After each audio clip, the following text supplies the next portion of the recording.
Welcome to Hustle Radio, a podcast about the New York hustle mentality centered in the e-commerce industry, the official podcast of the e-com cooperative. Introducing your hosts, Frank Acosta and David Dayon. What's going on, Frank? What up, David? How are you, man? You want to say it or should I? We are live, baby. Thank you. That Cannot have an episode if you don't say or I don't say those words, Frank. Dude, that intro just gets me amped, man. It just puts me in good vibes, man. Definitely. The New York hustle. So, we have a cool guest with us today. We have an awesome guest today. I want to just mention that we were supposed to go live last week. We ended up having to push off till this week. But it just makes sense because we weren't ready. If we would have done it last week, we wouldn't have been ready for the guest we have today. We had to wait. We had to make sure that everything was set because this is a very special guest. Without further ado, I want to introduce Lisa from Noviland. What is going on, Lisa? Hi guys, I'm really excited to be here. This is so cool. I loved Francois' episode. I'm ready to get into it. Let's go. Okay, awesome. Shout out to Francois, by the way. It was one of our. I remember David getting off the line. I was like, Frank, we had a really good episode today, right? And sometimes, when you're a host, sometimes you don't see it, right? Because especially me, I never review a podcast again. Like I did the live, I'm out. I never go and replay it again, right? But sometimes it's like you know when it was a real good one, and we have the same feeling right now. So thank you for showing up. Thank you for being here. Thank you for joining the New York hustle mentality. We know that you guys over there have that same mindset. The everyday grind, the everyday hustle. So thank you. It's good to have you here. Thank you so much for having me. For all of those of you who do not know who Lisa is on the marketing team over at Noviland. She's also the co-host of Link Up Leaders podcast, which is easily one of my favorite podcasts. I don't listen to a lot of podcasts. I am a listener of that podcast. And I would say that you guys are new to the game, but you guys are pounding out content every week, multiple times a week, I even think.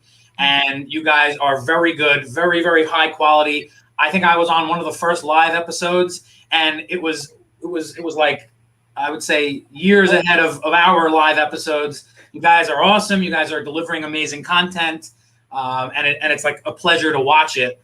So shout out to Francois, shout out to Lisa, and thank you guys for putting out good content into the world. There's a lot of podcasts. There's not enough unique podcasts out there. So kudos to you guys, and thank you for the public service. We always start with a song. So before we get into anything, we're going to just set the tone. So Frank, I have your favorite song here. I get it. I want it.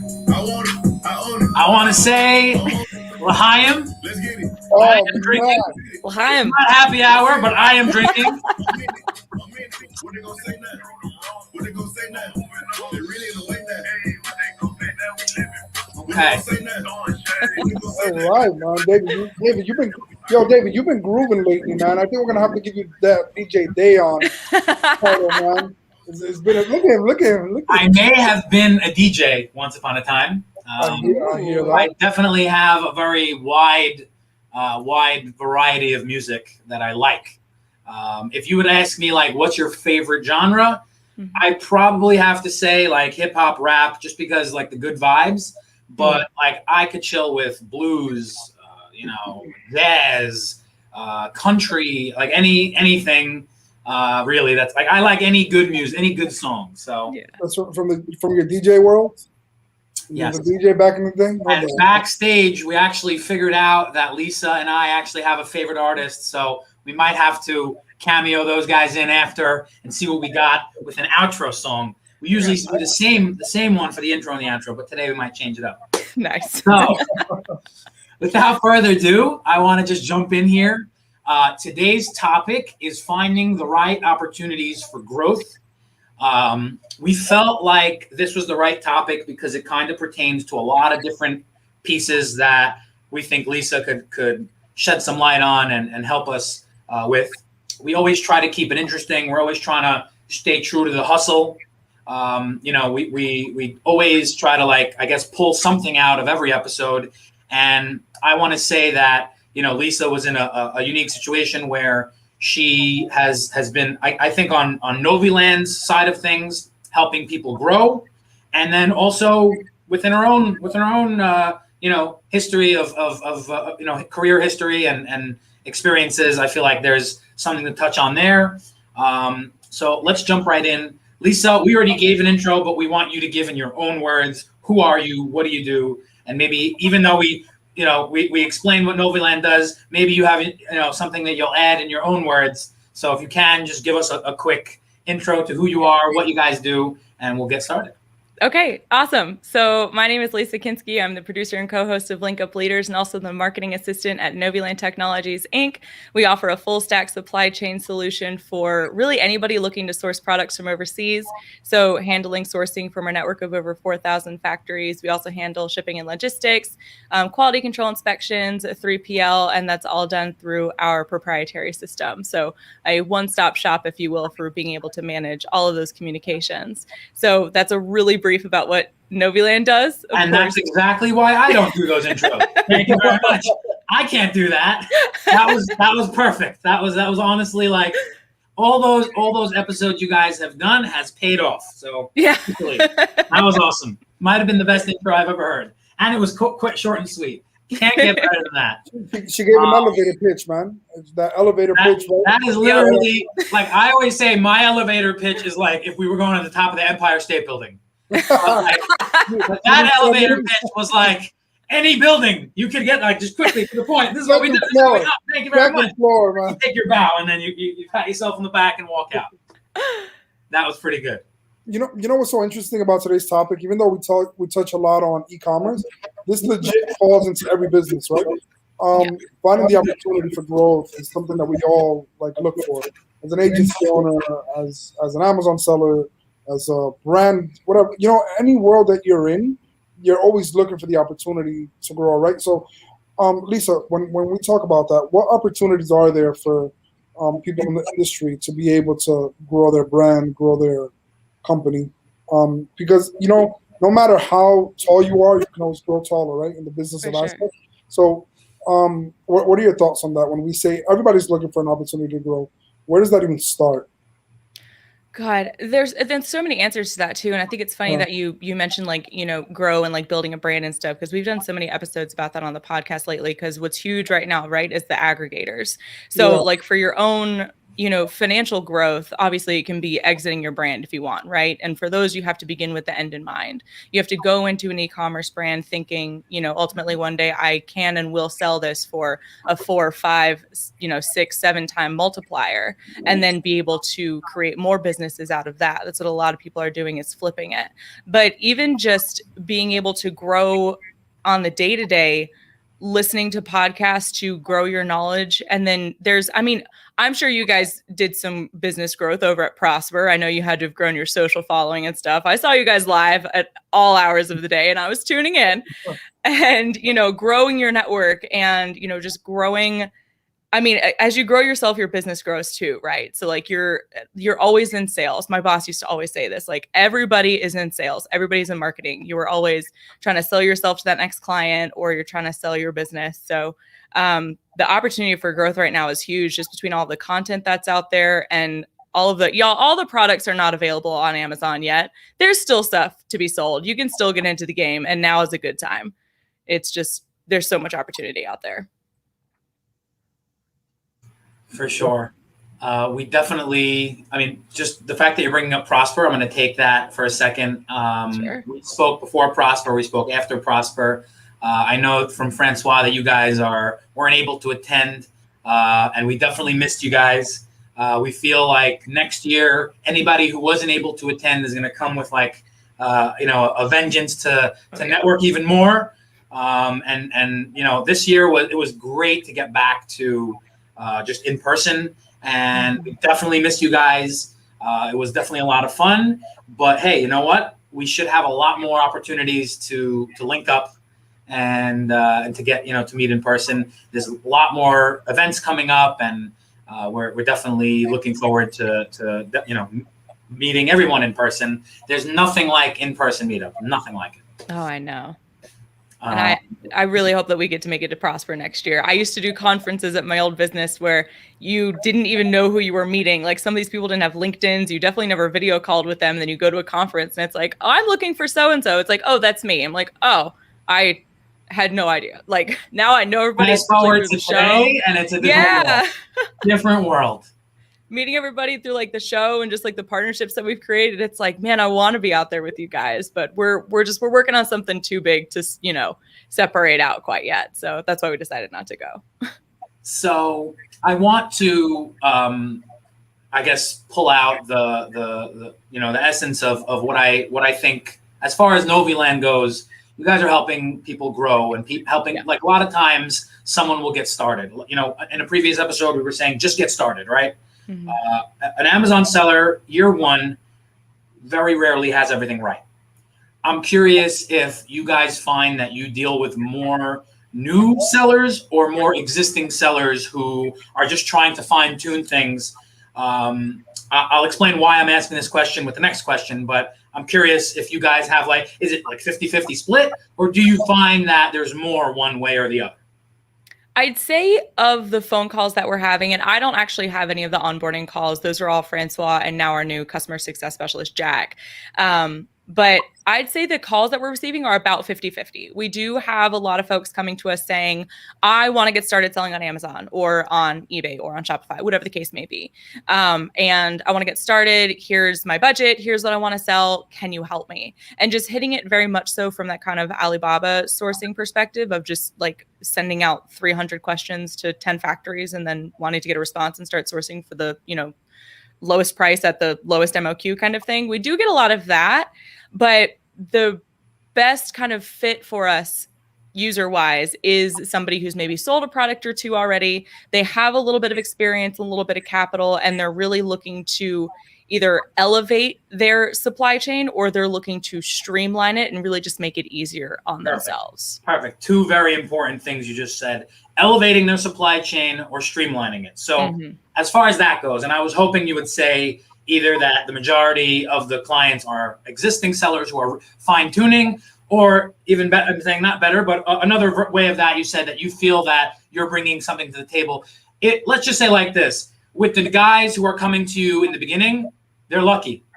In my experience, I find that most people are not smart enough or not experienced enough to find the expert in each field, or like a lot of people try to do everything. And then only later when they realize, hey, I want to be really successful at this, I got to do what I do right and do good, and then outsource the rest.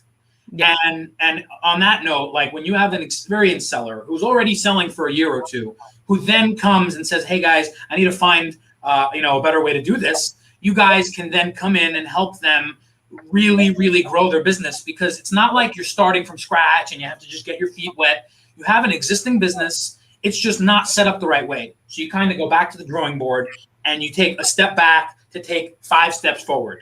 And 100%. That's something that my conversations with Francois and even you, I was realizing that's something that you guys bring to the table. And that's that's like a noteworthy thing, to be able to allow someone to kind of like, they're using your expertise and your, and I want to point out something I mentioned in Francois' episode about the fact that you have a mixture of technology and human brains, because it's never just going to be about one or the other. It's going to have to be about a combination of a formula. And when you guys are helping somebody grow their business, I mean, there's nothing stronger than that. It's really, and I want to lean towards the existing people. The guys that are new, it's possible that you'll help them overcome hurdles that they never knew they would have to overcome, because they're leveraging your experience and the infrastructure that you guys have set up. So I think it's a beautiful point. I think it's a noteworthy point to say that, we have the ability, you guys have the ability to help people in such a tremendous way. Honestly, it's something like, it all starts with inventory. Inventory starts with supply chain. And I always say, like, to get started on Amazon, first thing you need is inventory. Second thing you need is inventory. The third thing you need is inventory. And then the fourth thing, it's inventory. And in order to have that, you have to have it streamlined and you have to have it fine-tuned to a point where there won't be problems, or even if there is problems, you have a team of people who are there to help you, rise above them or figure it out and get through them. So that is just the first entrance into, pulling that hustle out of what you guys do. Definitely commendable, definitely amazing. And if you guys didn't already think that Noviland was amazing from the first episode with them, hopefully this episode just solidifies that and shows you that if you guys are not sourcing with Noviland, who you're sourcing with. What are you doing?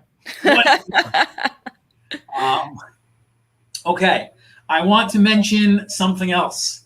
Okay. I always pair every episode we do with a saying, with a line. And I mentioned to you, Lisa, that I was going to bring this up. Frank, you should recall this too. I didn't tell you that I was going to bring this up. So we a lot of times, and I mentioned this in Francois' episode, a lot of times we pair the episode with a saying. And I just to show you the hustle that Lisa brings to the table, I didn't have to choose a song. I mean, I didn't have to choose a saying. You sent me one. And it was basically something along the lines of, you ever see a bum on the street? He's looking to get his fix. And the bottom line is, if he doesn't have money, it's not an option to just not get what he's looking for that day. He's going to figure it out. So I think the line that you said was, are you going to let a crackhead out hustle you today? Yes. And something about that line is just like, all right, I see where, that's pure hustle. That's real. Like, that's just showing you, hey, there's people in the world who will stop at nothing to figure it out. Mm-hmm. And there's something to learn from everyone. So you know what? There's something to learn from these guys as well. And it's that if you really want something bad enough, you go out and you get it and you make it happen, and you don't care what has to get done in order to make it happen. So again, another installment of a little bit of Lisa's hustle. Frank and I were also talking about just in general, like, I guess, you have the industry that we have is maybe dominated a little bit by the men of e-commerce. Mm-hmm. And I want to say that, I guess, that's quickly changing. It's quickly changing, 100%. We have Empowery Women's Conference. We had a couple of events, Women of E-commerce. And I mean, it's nice to see that like, it's not only dominated by men anymore. I think that, if you got to keep your eyes on the right person, regardless of where they're from and who they are. And I think that, like, anybody who's listening to Link Up Leaders will quickly realize that this is a podcast to follow. Lisa and Francois are knowledgeable. I think, Lisa, you take the position of, let me learn, let me. Yeah. And I love that, because I always say, you can be an expert in a certain field, but you're not an expert in every field. And to think that you're done learning is just a stupid thought. So 100%. It just shows you even more how the right people are the people who are always saying, I'm learning. Those are the people you want to follow. Mm-hmm. So as far as like people to keep your eye on, for all those listening, Lisa's definitely worthy, at least in my books. And I think if you give Link Up Leaders a trial, you'll see what I mean. So Frank, I want to ask you a question, actually. I want to ask you about how you got started, how you knew that this industry was for you, because I know you have a unique response to that. You started out doing branding, and then you quickly got involved in e-commerce, and then you quickly fell in love with e-commerance. Yeah. I want to take that to Lisa after you answer and talk about Lisa's entrance into e-com. But first, I want you to give your answer, because I just know the answer, and I think it's worthwhile to hear that. Yeah, for sure. So look, I mean, in anything you do in life, right? You start off doing something, and you quickly realize which is your best work, right? So when I started my branding agency, I was branding dentist office, I was branding companies, I was branding B2B, and within those, I was getting a few companies that had packaging needs, so that like, we need a product, and I quickly realized that that's where my best work was, right? I fell in love with the process. And I was like, you know what? Let me try this e-com thing. Let me try reaching out to people that are selling online, people that have products.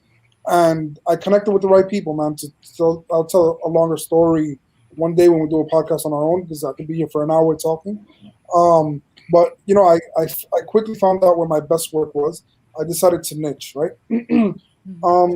people don't want to niche sometimes because they feel like once you do that, you're limiting yourself. In my world, is the total opposite. I niched on only branding products, and I opened so many doors, right? And and David, you're a living testament to this. To this day, companies are still reaching out to me like, "Hey, we want you to brand our company," and I'm like, "No, I'm in the product space." Like, yeah, we know, but we love the work you do. We want us to, we still everyone thinks they're the exception. It's funny. Yeah. Everybody thinks they're the exception, right? Yeah, love it. So, I quickly realized that the product is the best space to be in, and I started building connections with people like David, and Amazon was like, dude, if you're branding product, Amazon's the place to be, right? So that just opened forget about a door. It opened like gates, right? It opened a huge opening because that's where everybody that has a product is on that platform.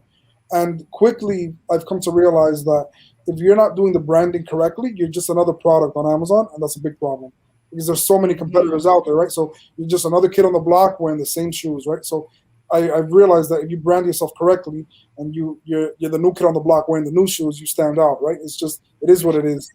And because of that, I started developing more products, learning the ins and out.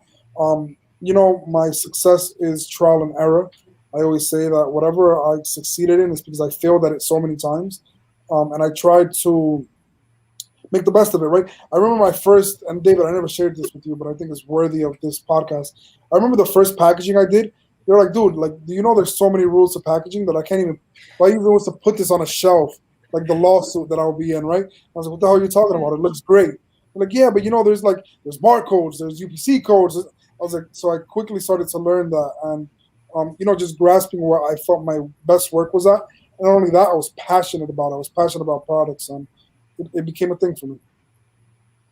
Nice. So I feel like you fell in love with the e-com industry very quickly, and then just to summarize, you pivoted your whole company to a point where you're still doing what you always did. But I would say, am I correct in saying like the majority of your business today is Amazon related? Yeah, I quickly started firing previous clients that I was giving me headaches, right? The reason being is that, look, branding and any business, like, you have to love what you're doing, right? So, branding a dentist was great. I wasn't passionate about it, right? Once you realize where your love is and what you love doing, you do it better, and you do it. It also didn't hurt that the world was going through COVID and everybody in the world was shopping on Amazon, including our mothers and grandmothers and people we never thought would shop on Amazon. So I feel like that might have played a role into, this pivot makes sense. A good pivot is, anybody can appreciate a good business pivot. Mm-hmm. Let's just shout out Starbucks, who used to sell coffee beans, and then they decided to sell coffee. Mm-hmm. So a good business pivot is just admirable, no matter where you go. Mm-hmm. I want to kind of take that to Lisa and say, Lisa, tell us a little bit about where you came from before Noviland, what you were doing before Noviland, and I guess what maybe helped you realize Noviland is for me. And then maybe if you have this to answer, the same, I sense that you also fell in love with e-com. David, before we definitely get into that, I think we have a question from someone that's watching the podcast right now on LinkedIn, and I feel like this is such an answer for you, right? I can answer it as well, but I would love all three of us to answer this, right? Would you believe an expert advise us not to specialize in Amazon graphics as it's too niche? So I would say, Batsheva, that whoever this expert is, they're not an Amazon expert, and they're maybe just trying to, say that the rest of the e-commerce world is as big or more important than Amazon. The fact is, 55% of all e-commerce dollars go to Amazon, and everybody else shares the remaining 45%. Yeah, but say how it is. Amazon is king. Say how it is. I'm saying Amazon's the whale, and everybody else is the fish. So I would very much argue against this expert.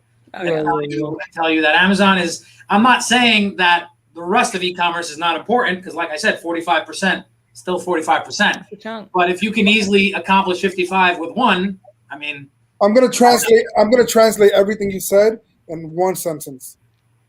There's a lot of money to be made just in Amazon graphics. Yeah. So don't. I wouldn't take that advice, Lisa. I also want you to answer that question, just because just like that. There's so many other people that have that question. Like, do I need to expand? Is there not enough for me in this game, and the reality is that there is.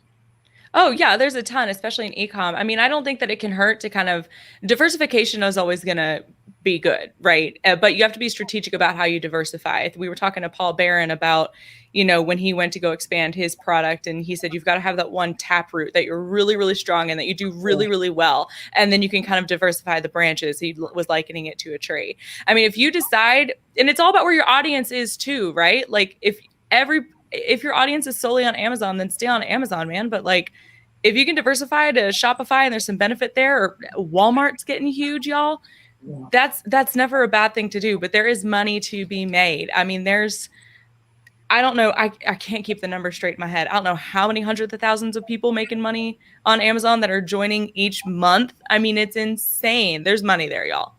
Do it. I second that.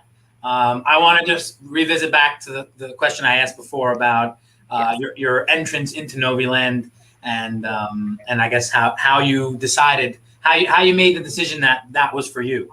Yeah, for sure. So I graduated from Kennesaw State University in December of 2016, and immediately thereafter started working for a criminal background screening company.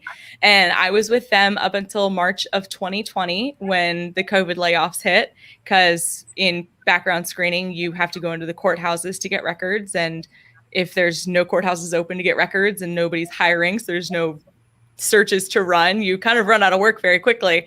So I worked for them for a little over 3 years. And I was one of the folks who got laid off, and I was laid off for a couple of months. I was looking for work every single day. And I like to say it's not what led me to Noviland, it's what keeps me here. Because when Francois sent me the email for an interview, I had no idea that I had even applied for the job. I had sent out over 200 applications. I love it. Everybody was looking for a job at that time. I was firing them off like you would not believe. And I get this email. I'm like, Fran who? From what? Okay, let me Google it now. Let me look it up. I love it. I mean, if that's not a hustler, then what is? So 200. She's beating the crackhead, bro. She's definitely beating the crackhead. She's out hustling the crackhead every day, 100%. It was nuts. And while I was unemployed, I was finishing up my wedding and event planner certification. So I do that on the side. And then I enrolled for a digital marketing professional certification as well, because I can't stop moving. And I knew that I had a little bit of experience in marketing before the layoffs occurred, but I was looking for marketing positions because I liked it. And I knew I was like, I'm going to need more underneath me. I've got a management degree. I've got 6 months in marketing. I need more. So I went for my CDMP. And then Francois called me in for an interview, and I pulled up, I'm kind of airing a little bit of dirty laundry here, but I don't care. They had recently moved from California and were subleasing from a different company. And now we've got our own space. But I pulled up, and the building had a different company. I'd driven an hour for this interview. It had a different company name over the door. And the email was like, go to this door that's by this car for this interview. I'm like, can I curse on this? I was like, this is a damn pyramid scheme, y'all. This is such a joke. I was like, there's no way. But then I walked in and met Francois, and it was legit. We were just subleasing his space. And really, it's really just been falling in love with like what Noviland is doing, and like with the team, and getting to learn about e-commerce. Like, I was one of those people, as I'm sure the majority of consumers are, when I buy something off Amazon and it comes to me in an Amazon box and it's fulfilled by Amazon, I assumed that was Amazon's product. I had no idea. I was naive to it, that the majority of listings are by third-party sellers on Amazon. It's insane. I had no idea all the money that could be made. I didn't know that y'all had these big conferences and stuff. I mean, all I knew was background screening and weddings for like the majority of the beginning of my professional career. That was it. But you know what? In that response, I think there's more little tidbits, there's more little nuggets of pulling that hustle out of your story. You were looking for growth. You were looking for your next job and your next stop, which undoubtedly will be a tremendous, it already has been, and it will continue to be a tremendous benefit for you in your career. But you didn't just send out 5, 10, 20, 30, 50, 100 resumes, which is already considered plenty. You're looking for the right opportunities for growth. You got to look. Yeah. Frank's always saying, step one is showing up. Step one is just reaching out, doing your due diligence. And then after that, it's driving an hour to the interview. It's mustering up the courage to walk into a shady office that you're not sure what's going to happen on the other end of the door. And then it's, like you said, falling in love with the atmosphere and the industry. And, you know, I mean, I couldn't have asked for a better answer.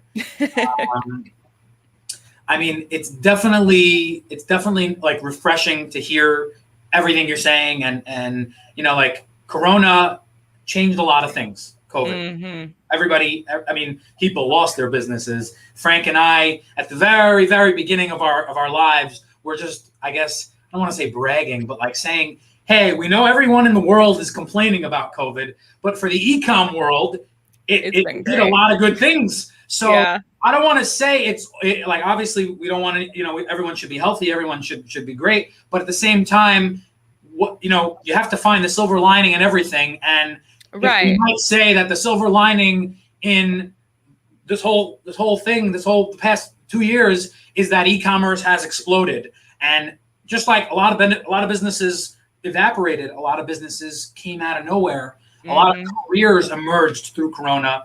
I don't even think we're done learning about it yet. How many clients that I met who were doing real estate and successful at it, and then they just said, hey, we're at a screeching halt.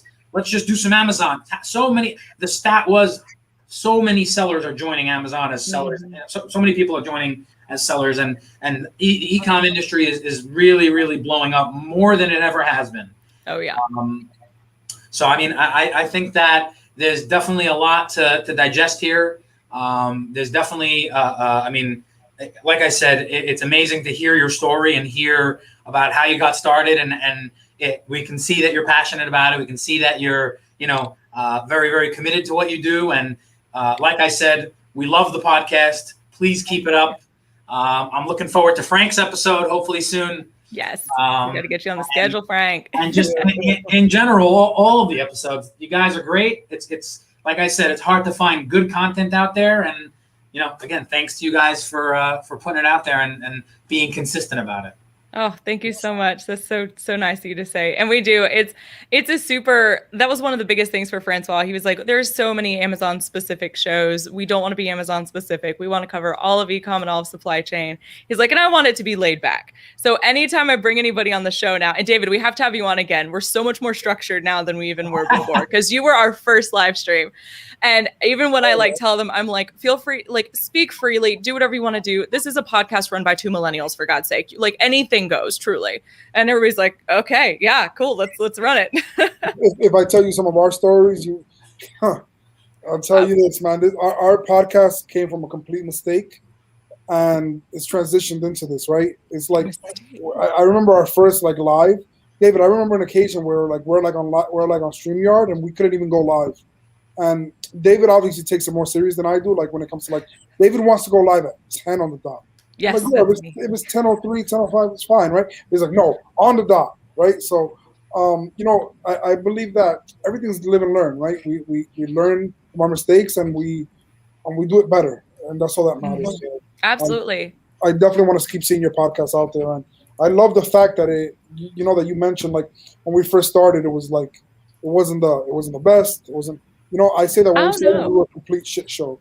And excuse my language, but, you know, we had no idea what we were doing. We had no idea where to even plug in podcasts. And, you know, the consistency proves, you know, that it works. Showing up, I live on that word, because people, David, and you could attest to this. When we were at Prosper, everybody was approaching us. And they were like, yo, Frank, David. And it was because of the podcast, right? So it's like, showing up, people knew us because of that. On some occasions, I felt like weird because I didn't know the people that were reaching out to us, right? And I was just going with the flow, like, "Hey, Frank," I'm like, "Hey, what's up?" Right? No jokes. Somebody comes over to us at Prosper, and they give Frank a hug, and they're talking to him as if they know him. I know who this person is, but Frank apparently did not. Frank's talking to them for 20 minutes. 20 minutes. Man. They're saying, we got to get on the podcast. We got to do this. We got to collaborate. We got just so many collaboration opportunities. And Frank is into it, and he's complimenting them about their business. And then all of a sudden they walk away, and Frank's like, who is that? It was very funny.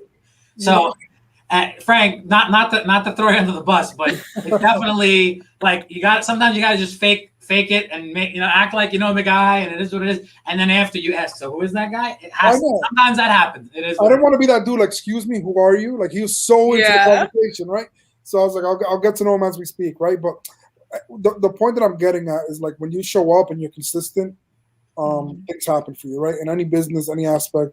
We're talking e-com, we're talking Amazon, we're talking shop. Show up with everything that Amazon allows you to show up with. If tomorrow they say put a video. Like, don't be left behind, right? So showing up in every aspect. And David has spoken to me about your podcast. I saw him. He sent me the link, of course. I saw what you guys were doing, and the knowledge and the value that you drop is definitely up there. So salute to you, Lisa, and I definitely want to see what it grows into. Oh, thank you so much. And I want to piggyback real quick, share something, because I almost heard you say it, David. I almost heard you say, fake it till you make it. And I heard on a different podcast, and this goes to what you were saying, Frank, I heard on something else, because fake it till you make it almost kind of has this like negative connotation, right? Almost this imposter connotation to it. That's why he didn't finish it. He didn't want to say it. So I know. That's why. I have a different phrase for you. I have a different phrase. I heard on a different podcast. It says, instead of fake it till you make it, be it until you become it. So be whatever you're working towards. Be the one who always shows up and does the hustle until you become that version of yourself. Trademark that, Lisa. I'm going to trademark it. Listen, 100%. Very well said.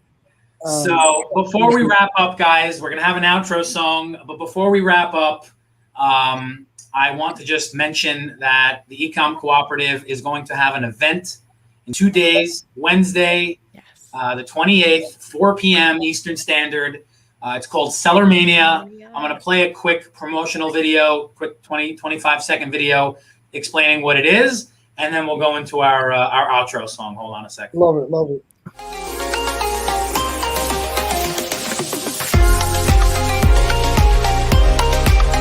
Welcome to Seller Mania, a summer fever event for Amazon sellers. Make sure to join us for an interactive game based on White Elephant, where people who win prizes try to steal it from each other. It's gonna be wild. Also, we're gonna have a special Q&A, questions and answers, where you, the sellers, we're gonna come up, ask you questions, everything you need to know and everything you have on your mind. We encourage you to join and participate. We're gonna have a panelist of a few top leaders in the industry answering all your questions. It's gonna be interesting, it's gonna be valuable. Join us. So, Seller Mania is going to be an amazing event. We are excited to... 48 hours? I love it. 48 hours. Yeah. 48 hours. How can people sign up, David? I don't know. Have to ask other people who are in charge of that. So, before we end off, guys, we're going to go with some outro music. Like I said, we always typically play the same song, but today... we realized that Lisa and I have an artist that we both like, and we're going to be outroing with a different kind of song. This